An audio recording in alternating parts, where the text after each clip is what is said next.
Nuevamente nos encontramos en el programa Tiempo de Reflexión. Hoy vamos a reflexionar precisamente acerca del pecado. Bueno, tenemos que partir lo que nos enseña el Catecismo de la Iglesia, que sin duda alguna lo hemos escuchado si nos preparamos para hacer nuestra primera comunión, donde nos pregunta cuántos tipos de pecados hay. Recordemos que en primera instancia, por orden digamos que cronológico, debemos recordar el pecado que cometieron nuestros primeros padres, que nosotros conocemos como el nombre de pecado original, el cual es quitado a través del sacramento del bautismo.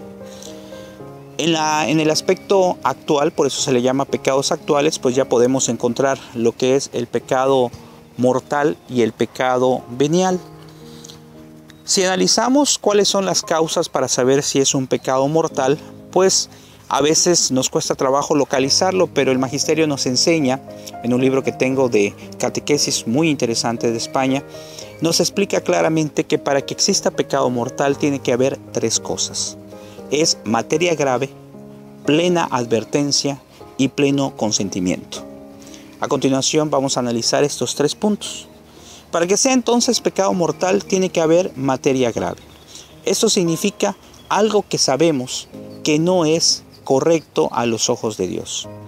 Podemos entonces desglosarlo en los 10 mandamientos que nos dejó Dios Padre. Y en esos 10 mandamientos está precisamente el amor de Dios. También podemos analizar, porque el Magisterio sabio en la Iglesia, a través del Espíritu Santo, nos menciona también como parte de nuestra obligación los 5 mandamientos de la Iglesia. Analizando los 10 más los 5 mandamientos de la Iglesia, podemos darnos cuenta que son 15 puntos que tenemos que analizar para poder saber si hemos cometido la primera parte del pecado mortal, que es materia grave. Ahora bien, puede alguien pensar, bueno, son muchas cosas que tenemos que analizar y son muchos los requisitos que Dios nos está poniendo.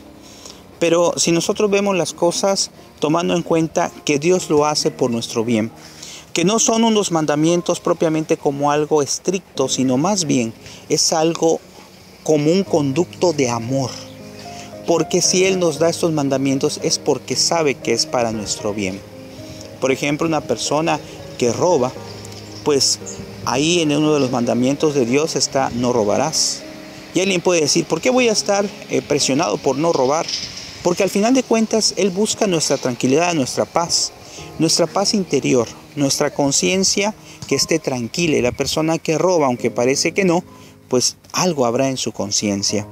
Y sobre todo porque nos busca la tranquilidad también para no meternos en problemas, porque una persona que roba, pues simple y sencillamente pues puede ir a la cárcel o puede ser a lo mejor disparada por una persona que está cuidando su casa, en fin, no quiere Él nuestra perdición. Así que aquí lo importante es que veamos que en estos mandamientos, tanto de Dios como de la Iglesia, no quiere el Señor que nosotros suframos, que pasamos más problemas, y lo tenemos que ver como mandamientos de amor, no como mandamientos de obligación. Y Jesucristo vino a resumirlo. Ojo, no hacerlos distintos, sino a resumirlos, diciendo que amarás a tu prójimo como a ti mismo, amar a Dios y al prójimo como a ti mismo. Esto es una reducción de los mandamientos, pero no quiere decir que está desechando el mandamiento, los 10 mandamientos de Dios y los 5 de la Iglesia, no. Porque la persona, por ejemplo, que ama a Dios, necesita ir a la Santa Misa, porque en la Santa Misa se pide por los demás, se alaba a Dios.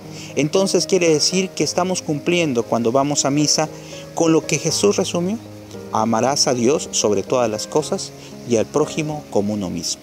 Estamos amando a Dios porque estamos alabando a Dios en la Santa Misa, y al prójimo también, porque ahí nosotros pedimos por los demás, tanto por los vivos como por los difuntos que están en el purgatorio. De tal manera que el primer punto, espero haya quedado claro, que dijimos es materia grave. Después viene plena advertencia. Esto es que yo plenamente, en conciencia, dándome cuenta de la situación, me doy cuenta plenamente que lo que estoy cometiendo es algo malo. Es decir, advierte mi pensamiento, advierte mi corazón y sobre todo advierte plenamente, de manera inteligente, consciente, que lo que estoy haciendo está mal. Y como último punto es plena advertencia, dijimos, y pleno consentimiento. Esto es que aún sabiendo que es un pecado mortal, aún sabiendo que conscientemente que me doy cuenta que lo es, consciente, es decir, estoy de acuerdo con haber aceptado. En un pecado mortal, nos decía un padre que tenemos aquí en el canal de YouTube, en uno de los temas muy interesantes, el padre Carlos Spa, nos menciona que el pecado mortal es peor que una persona que se encuentra bajo lo que es un exorcismo, o sea, bajo lo que es la presencia del demonio en su cuerpo, ¿verdad? En este momento él decía en esa plática que es mucho peor. ¿Por qué? Porque conscientemente estamos aceptando ofender a Dios. Una persona que sabe que tiene un pecado mortal y que cumple con las 3 condiciones, sabemos, ¿verdad? Salvo el caso de que Dios lo designe distinto, pero sabemos si Dios lo llamara que no iría ya en presencia de Dios, que iría al infierno. Pero alguien puede decir, ¿y cómo puede saber? Bueno, porque eso es lo que nos enseña la iglesia y eso es lo que Dios ha dicho en los evangelios también, Jesús. Pero sin embargo, desde luego que una persona pues tiene que estar apegado a lo que Dios nos quiera asignar. Pero eso es lo que está establecido. Una persona que conscientemente sabe y cumple las 3 cosas que están marcadas, que hemos mencionado, pues está cometiendo un pecado plenamente mortal. Pero para eso existe el sacramento de la reconciliación. Y en cuanto al otro pecado actual, ya para terminar, son los pecados veniales, es decir, alguna ofensa que también es una ofensa contra Dios. Decía también el padre Carlos que no es lo mismo que el mortal, pero es como una bofetada, como haberle escupido el rostro a Jesús, así dice en su tema el padre Carlos Spa. Y precisamente decía él, ¿quién quiere hacer eso? Quiere decir que aunque el pecado venial no es tan grave como el pecado mortal, también es una ofensa contra Dios. ¿Y cómo sabemos que es venial? Pues cuando falta alguno de los puntos que hemos mencionado anteriormente. Cuando no existe alguno de estos 3 puntos que hemos dicho que es materia grave, plena advertencia o pleno consentimiento. De tal manera que si una persona hace algo que considera que pues no es malo, pero que conscientemente lo considera, es decir, no que se está excusando de decir, yo creo que no es malo, pero no investiga, no analiza, entonces pues le falta alguno de los términos, pero también está cometiendo pecados veniales. De tal forma que tanto para el pecado mortal, que es el más importante para nosotros, como para el pecado venial existe precisamente el sacramento de la reconciliación, donde Jesús de manera amorosa nos perdona nuestros pecados a través del sacerdote y que sabemos precisamente que en las Sagradas Escrituras está establecido cuando Jesús dijo a sus discípulos, vayan y perdonen los pecados y a los que les perdonen quedarán perdonados y a los que no les quedarán perdonar. Cuando dijo también que lo que ataran acá en la tierra quedará atado en el cielo, es decir, los acuerdos, las cosas, las confesiones, lo que se realice aquí por parte de un sacerdote, también entonces quedará registrado en el cielo.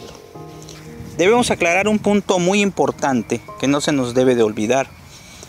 Cuando nosotros nos acercamos al sacramento de la comunión, al sacramento de la Eucaristía, lógicamente si tenemos pecado mortal no podemos comulgar, ¿verdad? Porque estaríamos cometiendo algo peor que se llama sacrilegio, recibir a Dios de una forma incorrecta.